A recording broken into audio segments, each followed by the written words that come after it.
this audience, this may sound hard to believe, but I truly did not know what team roping was. I didn't know what the NFR was. I didn't know anything about any of those things.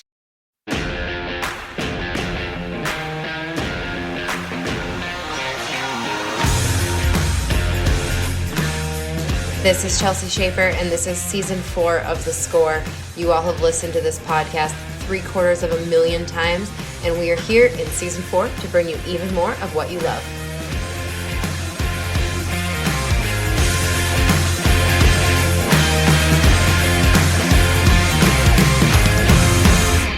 Hey everyone, welcome to The Score. Over the last 2 decades, we've written both in passing and in earnest about Patrick Smith's life story. But I don't take for granted that everyone listening to this podcast, especially the next generation of ropers out there, has read every word we've ever written or heard every story we've ever produced in video. So this is the first time Patrick and I have sat down on this podcast to go over his very unconventional road to 2 gold buckles, George Strait wins and BFI wins, and millions of dollars in career earnings. His story is so remarkable to me, and it's as remarkable, perhaps, as the character he possesses that's got him to this point. I think this interview shows a lot of that, and I think you're really going to enjoy it.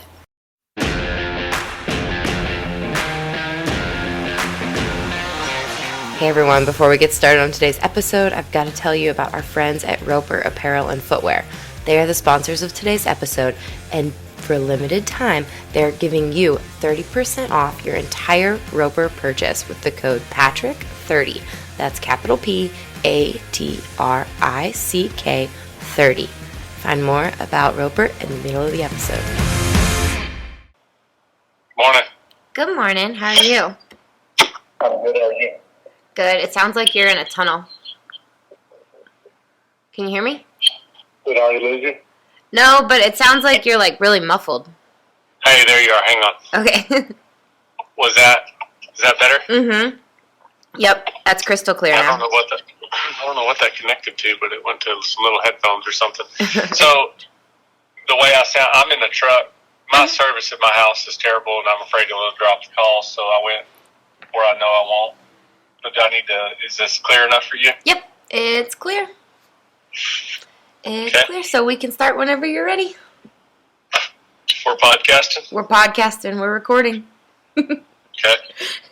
So what do you have going on this morning that you're available for 30 minutes to talk to me? We're getting ready for your kind of weather, Colorado type weather. It's we've got a low of 0 degrees here Monday, and I don't know that I've ever seen that here, but there's already, I heard a rumor a minute ago that there's over 100 car pileup in downtown Fort Worth this morning, and I'm up at Jackson, Mississippi tomorrow, so I'm sitting here trying to figure all that out too. Yeah, like, is it going to freeze on the bayou in Jackson, Mississippi? Is it going to be, what's that going to be like? No idea. I just know that between here and there it's looking like it's not going to be very fun, so I'm going to see my second partner, Tyler Wade. He's up there tonight, so I'm going to let him be the guinea pig. I'll call him tonight and ask him how it was. He's a brave little buckaroo. He's a good guinea pig. That's right. So let's talk. I think I talked to you earlier. I want to talk about your history because even though we've only had you on this podcast before to talk about Amigo when we did a whole episode on Amigo, but you and I have never, as many times as I've interviewed you, once a week for the last 11 years, it feels like. I don't think we've ever had you on this podcast. So I want you to tell me about your history. I want to go over stuff in the breeding business. And also people said they want to hear about how you're balancing business and life and roping. But first, what's going on this year in rodeo with you? Who are you roping with? What horses are in the trailer? Give me that breakdown. Okay, well, for this year, I'm roping with the kid that won the Rookie of the Year last year, Tanner Tomlinson. And the way that I've said that is I have a lot of people ask me who I'm roping with, and I say, well, you may not have heard of him yet, but get used to his name because you're going to hear of him for a really long time. He's one of the most talented individuals I've ever seen with the rope. It just seems like every day the team roping just continues to evolve. once a decade, it seems like there's a team that comes along, or a header or a healer that just continues to change the game. And, you've got your Dustin Squeezes and Tyler Wades they've mastered reaching, Caleb Driggers.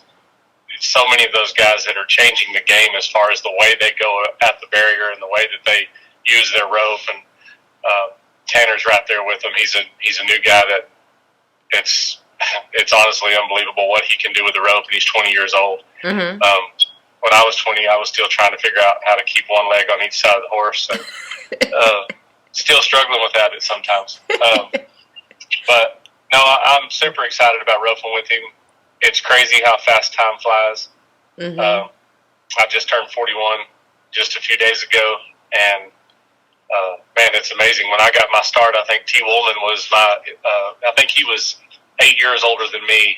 He was either 48 or 49, somewhere right around there, mm-hmm. when he and I started roping, and it was my rookie year. So the tables have turned, but, as I tell all these young kids, be careful what you make fun of when you're making fun of old people, because what's new today is old tomorrow, so you're on your way too. It doesn't take long, but I'm excited. It's fun to rope with somebody like him, just because every time I'm back in there, I know that I'm going to have a chance to win first, because there's no doubt about what he's fixing to try to do. Well, tell me, what's it like? Does he come practice with you, or do you guys keep your distance and just show up at the rodeos and rope? What's it been like? No, well, as far as showing up at the rodeos, I mean, obviously being 2020 now rolled into 2021 with COVID things, we've been to 2 rodeos. Yeah. So we don't have much history together yet. We've done some jackpotting and done a little good there. And, he lives in Angleton, which is down by Houston. Mm-hmm. But yeah, he does come up and stay in this area. I know he's been hanging out with Dustin and Squeezer a lot, and him and Dustin actually both came and roped the other day. But he's actually got 20 head of steers that he owns at my house, and he comes over and we practice quite a bit. And then he'll go home for a few days and come back up, because, man, here lately there's 5 or 6 jackpots a week to go to, so he'll just kind of come up here and stay, and we'll go to some of these ropings while we're waiting on rodeos to kick back off. And, but it's been fun. I'm looking forward to the year. I'm just ready to get kicked off. I was telling him the other day, we went to Rapid City, and he hit the pole right in the middle of his delivery. Mm-hmm. Again, for those of you that haven't seen me head, that's never been a danger for me, of hitting the panel with my swing when I'm trying to head. But for guys like him, he was literally throwing before he was out of the box and hit the tip of his rope on the pole. And it just feels devastating to you when you mess up like that, and you've only got to go to 2 rodeos all year. But I told him, I said, man, when this kicks off, and mistakes when there's 5 or 6 rodeos a week don't hit you near as hard as when there's 1 rodeo a month. Mm-hmm. So you got to have a big picture mentality and understand that we're going to get to 70 rodeos this year, and that's just one of them. So, I'm excited for it to kick off, and hopefully this summer be rodeoing full time. Yeah, absolutely. Okay, so I told you we're going to talk about your past, and you said when you were 20, you were trying to keep your legs on both sides of the horse. You kind of were. That isn't like a complete exaggeration, right? When did you start roping? It wasn't bright and early in junior rodeo like a lot of other guys. Right. Well, so to give you a quick rundown, or the quick version of my story, yes, I was born and raised in Midland, Texas, and until I was 13 years old, I lived in a little townhouse in town. My dad worked for a heating and air conditioning business that him and his brother and my grandfather, they all owned that business, and it was just a mom and pop shop, and they all worked their tails off every year. And my mom was a school teacher at a private Christian school for $0. It was just the place we went to church. Mm-hmm. And they started a private Christian school there, and there were 6 kids in my class. My mom was actually my first grade teacher when I was going to school. So things were really slim growing up. My mom and dad are the best parents in the world. They worked really hard, but we lived week to week. I'm not going to paint a sob story, because we had a good life. I mean, my dad worked, and my mom taught school, and I just was raised in town, never been around horses. I never had anything else going on. My school was too small for sports. So my cousins and everybody around me rode motorcycles, so I got into that in my earlier years and into my early teenage years, and rode motorcycles and four-wheelers a lot. And, that's just kind of what we did. And then, like every kid, I always wanted to ride a horse. And there was a couple that moved from California that were actually it was the son of the pastor of the church we went to, and he moved from California, him and his wife, Stan and Laura Lee McNerlin, and they team roped, and their kids started going to school, and she put a flyer up saying that they were going to get riding lessons, and if I'm not mistaken, it was $10 or $15 for a 2-hour riding lesson. It was something crazy back then. Mm-hmm. And I told my mom and dad that I wanted to do that, so I started taking some riding lessons when I was 16, and we moved out to the country when I was about 13 years old. And I say the country, we moved to a 9-acre place that used to be my grandparents. They moved to town, and we kind of took over that where the business was, and my dad took over the air conditioning business at that time. So throughout high school, I roped. I worked for my dad. I went to work for another small oil field service company out there. I worked for my brother at a cable company until I got fired because I went to break in steers after lunch and didn't come back to work. That is a true story. Was fired by my own brother. But jumping around real quick, I started riding lessons at 16, fell in love with it. I loved the horses. I loved being around it, but knew absolutely nothing about it. Mm-hmm. And so I worked out a deal, and I started going out every day after school, and I would help them with riding lessons, and they would help me for free. Well, to this audience, this may sound hard to believe, but I truly did not know what team roping was. I didn't know what the NFR was. I didn't know anything about any of those things. So when I saw them roping the dummy, it was crazy to me. I'm like, what is this? Like, what are y'all doing? It was a bale of hay with a steer head in it. Mm-hmm. And Stan started showing me, and then they were roping one day, and he said, you'll have to come out when we rope. And man, I just wanted to do it. It looked fun. And I had no idea what an addiction I was fixing to take on, because once I started learning to ride, they would not let me learn to rope other than on the ground. So I would take a riding lesson, learn to ride a little bit, then I would go stand and rope the dummy. And Stan used to get he had a folding chair outside, and he'd sit in the folding chair right in front of the dummy. And awesome guy. He'd tell me how dumb I looked and what I was doing wrong. And he was pretty hard about it, but he knew exactly what he was talking about. And I owe so much to both of them for what they did, getting me kicked off in the right direction and learning the correct way to do everything with a horse and swing a rope and all of those things. But that's how I got my start. And then from there, I fell in love with it. And when did so at what point, how old were you when you showed up at Al and Box and got involved with Al? So in 2001, I was 21 years old. I had met Bobby Boyd, who's a veterinarian out there in Midland, and he's, mm-hmm. Those of you that rodeo, a lot of people know Bobby Boyd. He's rodeoed, been to the VFI many times, super great guy. I actually got hired by him to kind of take care of his horses at his place and help him. His work schedule had him to where if he had somebody that could saddle the head horses, wrap the steers, and have the pins cleaned and stuff when he got home, and then turn steers for me, it was a great deal. I made like a couple $100 a week and got to rope 6-7 days a week. And when he got home from work, I had his horses ready, pins cleaned, horses fed, and I had a hill horse saddle, and we roped every night. So about that time is when I met Alan Bach, I met Clay O'Brien Cooper.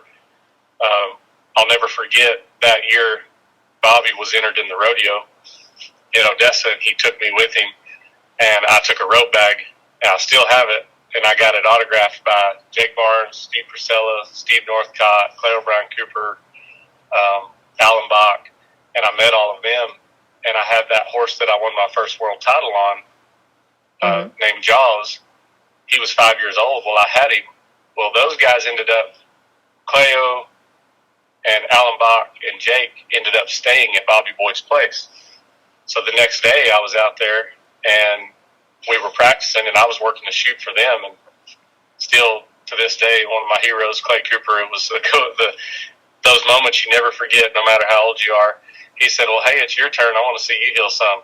And I mean, you can imagine what was going through my head. That was the last thing I wanted to do after watching these guys rope was get on and rope in front of them. And but I backed in there with Alan Bach standing out there hazing, Jake Barnes watching, and Clay O'Brien Cooper opening the gate. So when I did, Alan started talking to me about my horse. He really liked my horse, and we just kind of hit it off and got to know each other. And then he said, "Man, you got to come down to my place." He had a bunch of horses he was trying to sell, and like 25 head of them.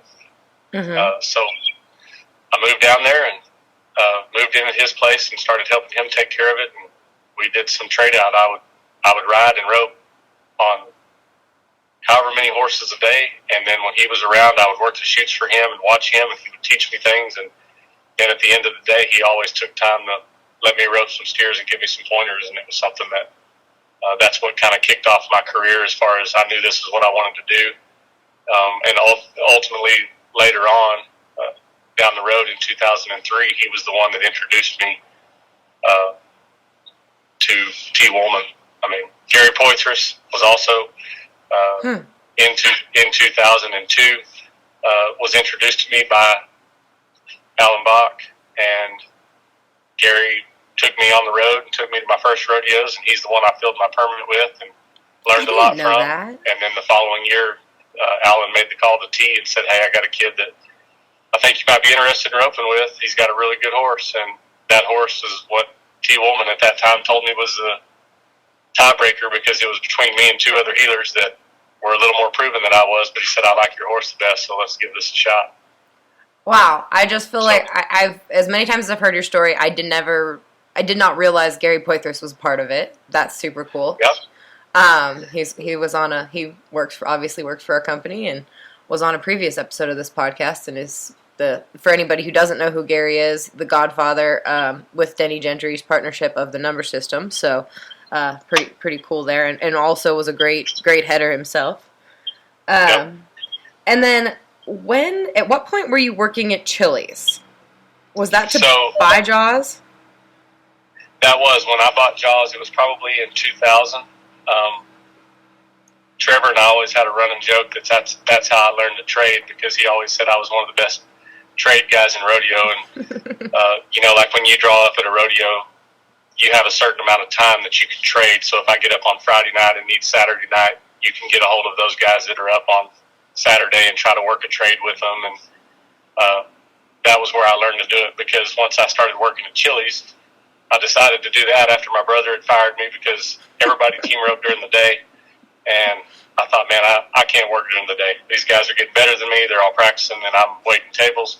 So my job at Chili's, it probably has been embellished on a little bit. I did work there. I did get the job to make my horse payment, but I only worked there for like 4 months, because same thing. As soon as I got enough money and went somewhere and won something, I quit, because I thought I was home free. I'd win $2,500 at a jackpot or something, and because you were a team never see another.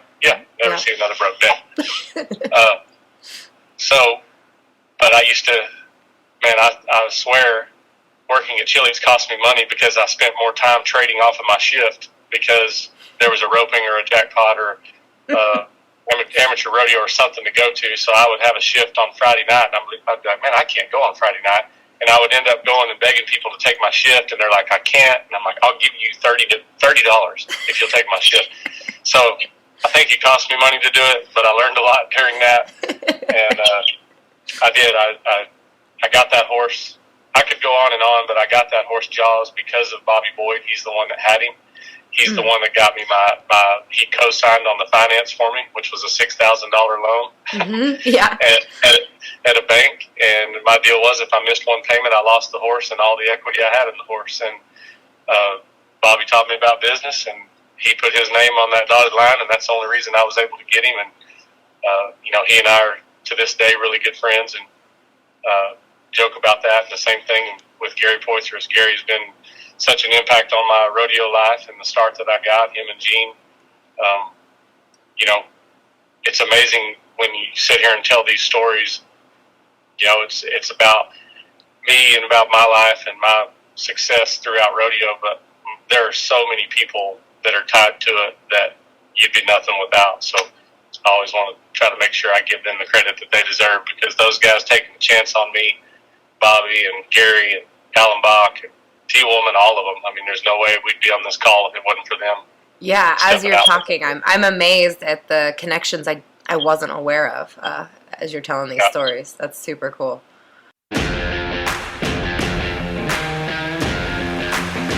Today's episode is brought to you by Roper Apparel. You can find all of your favorite Roper apparel and footwear styles at www.eroper.com.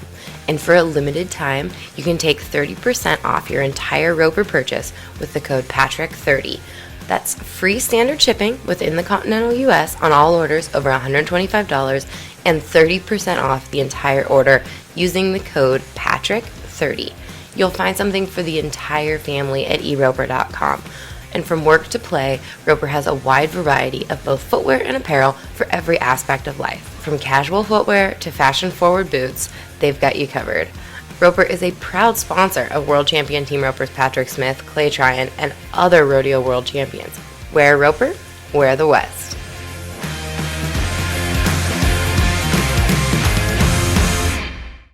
And then, I mean, it's always been a running joke around back in the Spin to Win days and with Trevor.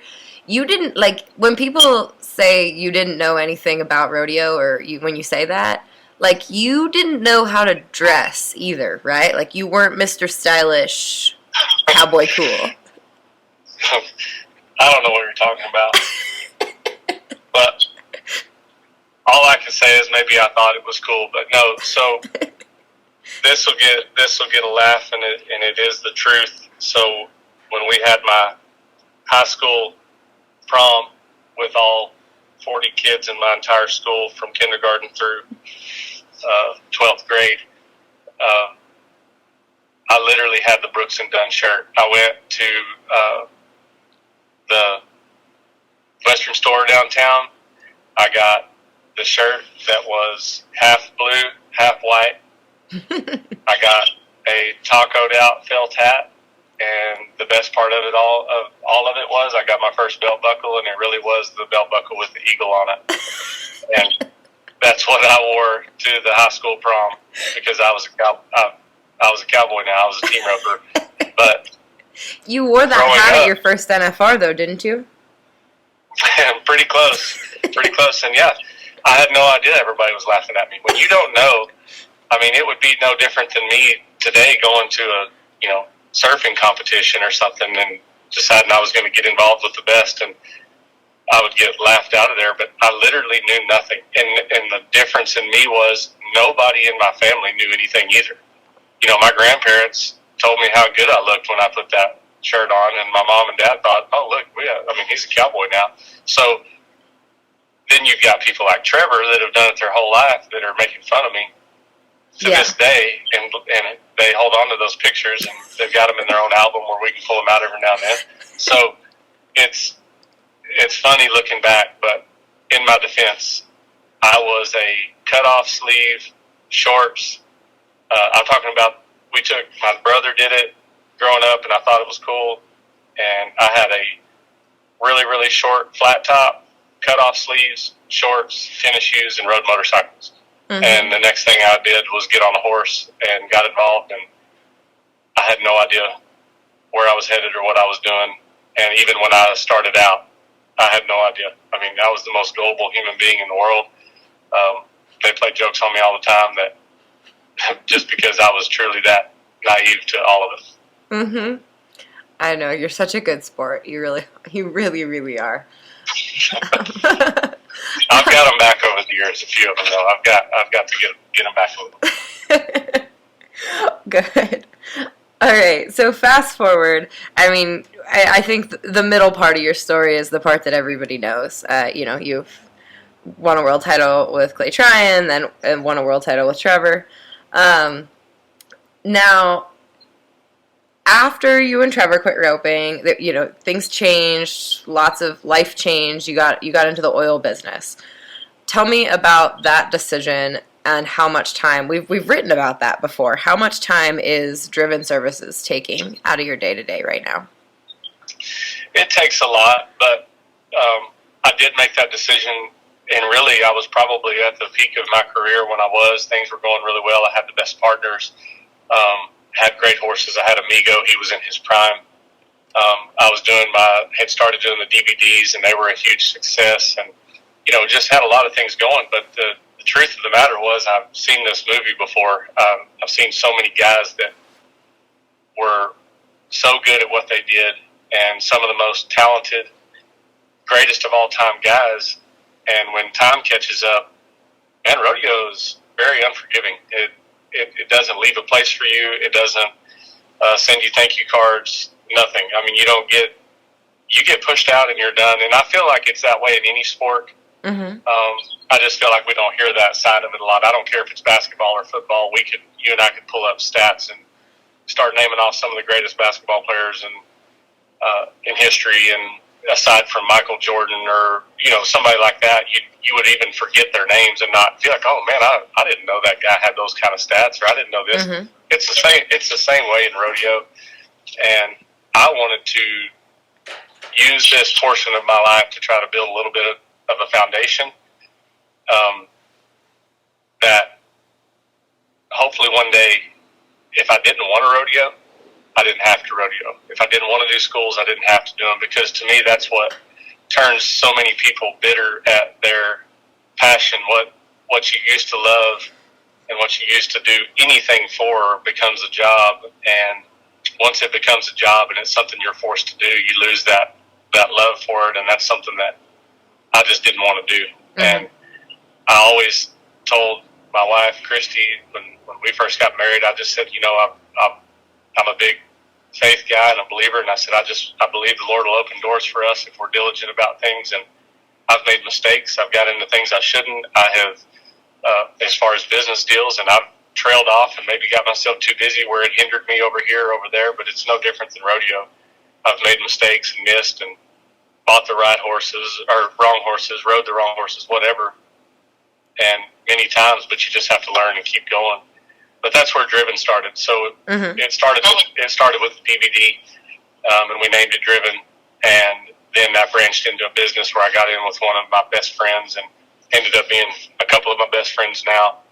And Trevor is also a partner in that, and we all, and he's one of them too, one of my best friends. But we all kind of have done well together, worked well together. Decided to do it. Started with a small rental deal, and then my brother went to work there. My sister went to work there. We branched out and grew into nearly 100 employees before this COVID thing hit, and now we're battling back from that. But it's been a challenge that I've enjoyed, and it's the exact same story. It's funny how parallel things in life are, but without the people that are around me, without the friends and the good employees and people that are passionate about it around me, I wouldn't have it. And but it does take a lot of my day, but you'd be surprised how much of your day you have if you just get rid of some of the nonsense and some of the things that you really spend a lot of time on. If I'm focused and working hard at my riding and my roping and my horses and things like that for a certain amount of time a day, and then I turn and I spend that same amount of time on business, you can do it. And that's why the name Driven is there. It's about being driven and, not slowing down, but capitalizing on everything that you're here to do. And that goes for being a father, for being a husband, for being a friend, whatever. You can never do one thing without dropping the ball in the other area. It's just really important that you don't drop the ball too many times, and I'm definitely guilty of that. I've dropped the ball on my practices before, on my effort in my team roping, because I was more focused here or there, and it's something that I'm learning as I go, but I feel like I've got great people around me. This year I've got great partners, and I'm trying to really focus on making sure that I'm able to be the team roper that I want to be, the father, the husband, and the businessman that I want to be. But all of that ties into one thing, and that is the impact that I'm here to leave, and something that's a lot bigger than me. This is not about me, and that's to me, that's the most important thing, as long as we stay in that mindset. Yeah, and one thing I've admired about you is how you carry the principles that you use to learn to start roping. You've carried those same skills that you built when you were learning to start roping into learning to start a business, in that you used all of your resources, you listened to podcasts, you listened to audiobooks, you kind of busted your butt trying to figure out how to make it work, and that's how you've kind of done that in every part of your life. Just so anyway, I've always admired that about you, sir. Well, thank you. And I had a conversation yesterday with a friend, and one of the things that I want to express is I don't care who it is listening, how late it is for you, how far in life you are. It doesn't matter. There's nothing that I'm doing that's, some secret. There's not a secret potion, or there's not a secret this, or I didn't have this handed to me. But it's not about me. It's about what is the purpose of what you're doing this for, because I've been so blessed to be around some of the most successful people literally on earth. And one of my sponsors that I've got to know, and he probably would, he's one of the most humble human beings ever, but I'm going to use him for an example. His name is Barry McGuire, and he owns McGuire's Wax, which is one of the largest, it's not one of, it is the largest car cleaning wax and accessories in the entire world. And he's given me such good advice throughout the years. And one of the things that he said is be real careful what you wish for, what you pray for, and what you work for.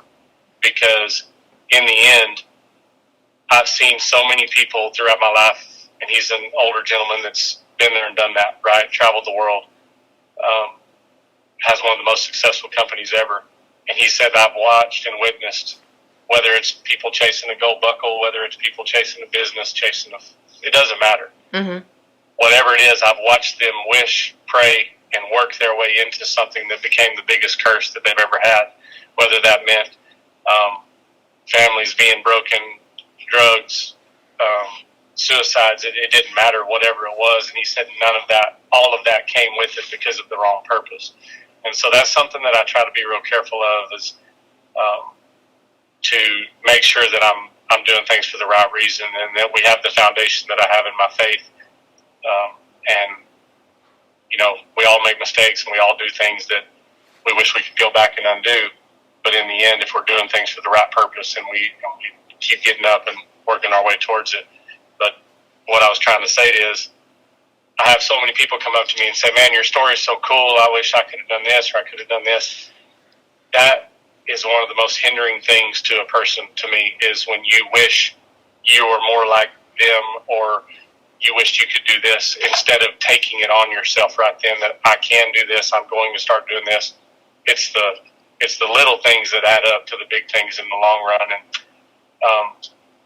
I'm not special. I'm not super talented. I just have disciplined myself in ways that everybody listening to me can do the same thing, and take advantage of things with your time and your focus. But the only advice I can give is, it doesn't matter how hard you're working or what you're doing. If you're doing it for the wrong purpose, it leads to a dead-end road. And that, to me, is where true joy and true peace comes from, is when we're surrounding ourselves and motivating ourselves on a daily basis. It's got to be about more than just us. I love it. Absolutely. Thank you for that. Thank you. Well, the last thing that I told you we were going to talk about is your other venture, your latest venture, I guess we can call it, and that's your stud. Tell me about Rooster and what your original motivations for buying Rooster, and now what you've learned. Has it been 3 years that you've owned him? Yes. What you've learned about the breeding business in these last 3 years? I think the breeding business, I look just like I did with the eagle buckle and the taco hat on.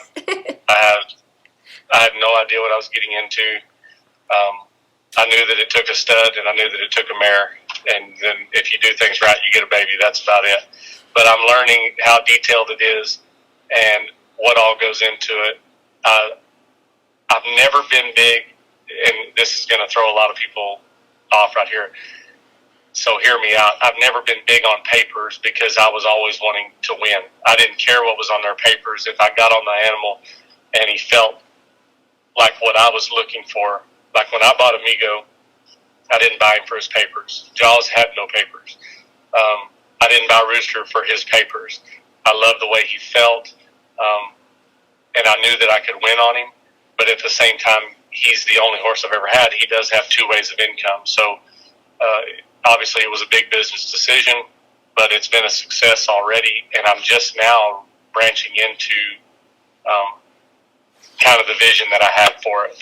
We're breeding back 8 mares of our own this year, and we're going to start the Raising Roosters program, where we're going to start our own, try to start raising our own, training them, showing them at the rope horse maturity, and building the name that he deserves, because he really has flown under the radar. He's such an awesome animal.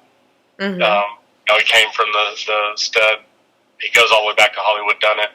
He came out of Randon Adams stud that him and his dad had that was such a success.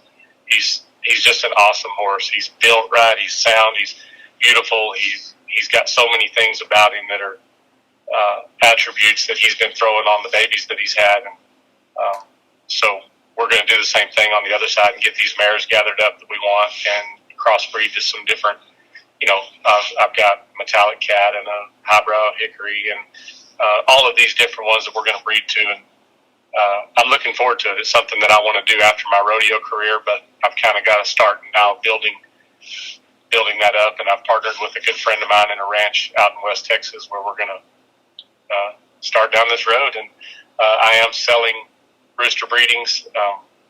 As you know, I'm doing some advertisement with you, and we're running a special this year where we're going to do a breeding for $950 for the breeding fee, and that's less than I've done the last couple of years, and we've been fairly successful.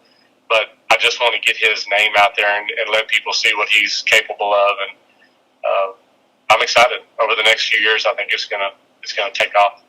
Yeah, we just did a 3-part series on the horse market, and I talked to 8 different people that are really experts in the field, including your bestie Trevor. And the thing that everybody kept saying is supply and demand. There's such a supply and demand problem in the team roping market right now. There just are not enough young horses on the ground.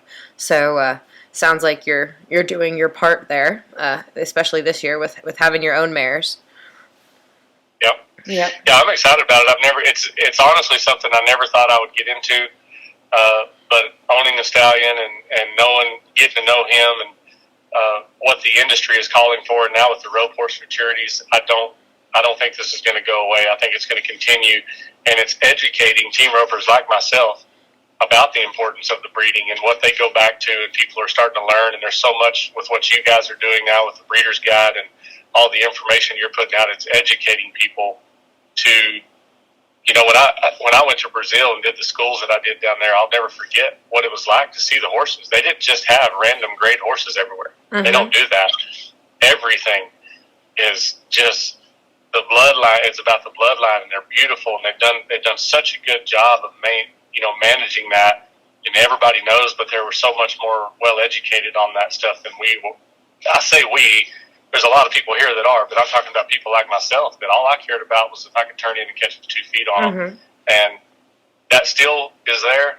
I'm always going to buy a horse that I feel like is great in that way, but when it comes to the breeding and what they're doing and the value that it brings to the table now with all the rope horse maturity stuff coming up, and it's an exciting thing. I think the industry is definitely changing and going that direction. Well, perfect. That's awesome. Well, I told you, I know you're the busiest man in rodeo. Told you 30 minutes. We're at 36 minutes, so I will let you go for the day. You awesome. Stay safe on those roads. Don't let the 20-year-old drive to the rodeo. Yeah, no, he can do it. He's already back in South Texas, and then he's headed there. We're up at San Antonio, 22nd to 23rd. So gotcha. Try to get back and stay sharp for that. I'm excited. I'm ready for rodeo to kick off. I'm ready for, as everybody is, for life to get back to as normal as we can, and be going to these rodeos. So absolutely. Well, good luck, Patrick. Thank you so much. Yep. Thank you, guys. All right. Talk to you soon. Bye-bye. Bye.